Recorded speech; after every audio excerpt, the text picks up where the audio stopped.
Welcome back to Windsor Chronicles, the podcast where we step past the palace press releases and decode what's really happening behind royal headlines.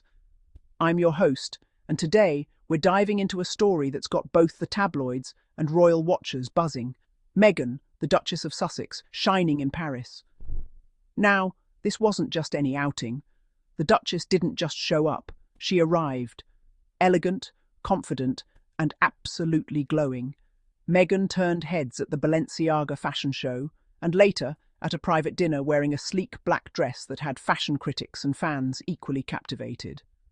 But naturally, as always, where Meghan goes, controversy follows. Let's unpack the weekend that sent British tabloids into meltdown. According to the usual royal commentators, Meghan's Paris appearance wasn't simply about fashion. No, they insist it's a signal, a statement of intent, maybe even a hint that she's ready to return to the UK. But let's be honest, that narrative says a lot more about them than about her. For one thing, Meghan's visit to France was about Balenciaga's creative director, Pierpaolo Piccioli, someone she's known to support. Her attendance was aligned with her own values: creativity, innovation, and empowerment through art and design. Yet somehow, by Sunday morning, the conversation had turned into a fever dream of speculation. Why France and not England? Well, maybe because France isn't England. And maybe, just maybe, because the Duchess still doesn't have the royal security she once did. A decision made by the very institution now pretending to wonder why she hasn't dropped by for tea. Sound cue, light background ambience, like camera flashes or a city soundscape. The British tabloids love to frame every move Meghan makes as part of a grand royal chess game. When she's quiet, she's fading. When she steps out, she's scheming. When she succeeds, she's showing off. This Paris moment was a reminder that Meghan doesn't need royal approval to command attention. She's built her own lane, one paved with purpose, elegance, and a kind of independence that rattles the old guard. And that's exactly why this story has hit such a nerve. One royal source, let's call them a former courtier, since that's how they always describe themselves, told a reporter that if the Sussexes start spending more time in Europe, it changes everything. Translation: the palace isn't ready for the Sussexes to reclaim space on the global stage they once shared. Now, let's look at what Meghan's Paris visit actually signified. For the first time since 2023's Invictus Games in Dusseldorf, she was back in continental Europe, and she did it on her own terms. No royal itinerary, no official escort, just her, surrounded by artists, designers, and industry icons.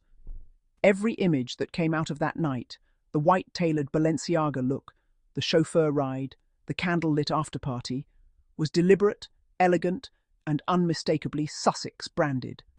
It wasn't about royalty, it was about relevance and reclaiming her narrative. While the palace continues to issue stiff photos of ribbon cuttings and gallery tours, Meghan effortlessly dominated social media timelines without saying a single word. And that's what truly unsettles the establishment. She can shape the conversation without needing the monarchy. But of course, the royalist crowd couldn't resist reading deeper into the tea leaves. They connected Meghan's Paris stopover with Prince Harry's recent trip to London, the one where he reportedly had tea with King Charles. And from that, they spun a story about reconciliation, reconnection, and the couple's supposed desire to ease back into royal life. It's a convenient storyline, isn't it? The idea that Meghan's proximity to Europe automatically signals a craving for royal redemption. But what if it's not about returning at all? What if it's about redefining? Meghan and Harry left to build lives independent from the crown. And yet, the monarchy and its devoted media machine can't seem to let them go. They project meaning onto every outfit, every destination, every smile. Inside the palace, Meghan's Parisian glow-up wasn't just a red carpet moment. It was a reminder that the Sussexes' global relevance hasn't dimmed. If anything, it's evolved. Meanwhile, the institution itself faces uncertainty. The king's health continues to spark quiet concern. Prince William is struggling to balance duty with public perception, and the Princess of Wales remains out of the spotlight, leaving the monarchy's future image in flux.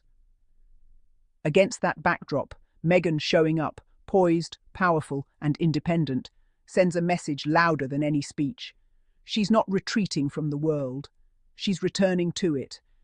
And here's the part the tabloids won't admit. The audience has changed. The global public no longer sees Meghan as the runaway duchess. In Paris, she wasn't escaping. She was arriving. She's learned to navigate fame, criticism, and freedom, and she's doing it in spaces that celebrate creativity and expression, not conformity. By choosing Paris, not London, she staked her claim to neutral ground, a glamorous European capital untouched by royal politics. It wasn't rebellion, it was reinvention. Host, closing reflection. So, was Meghan's Paris appearance a hint of a royal comeback? Maybe not. But it was a reminder that she doesn't need to return to reclaim influence. The Duchess has found a new kind of stage, one that doesn't revolve around crowns, courtiers, or palace approval. And if the British establishment feels threatened by a woman simply existing beautifully and confidently in Paris, that says far more about them than it ever will about her. That's all for this episode of Windsor Chronicles. If you enjoyed today's deep dive into the world of royal narratives and media spin, don't forget to subscribe and leave a review. Join me next time as we unpack more royal realities and separate the truth from the tabloid fantasy. Until then, I'm your host, signing off from Windsor Chronicles.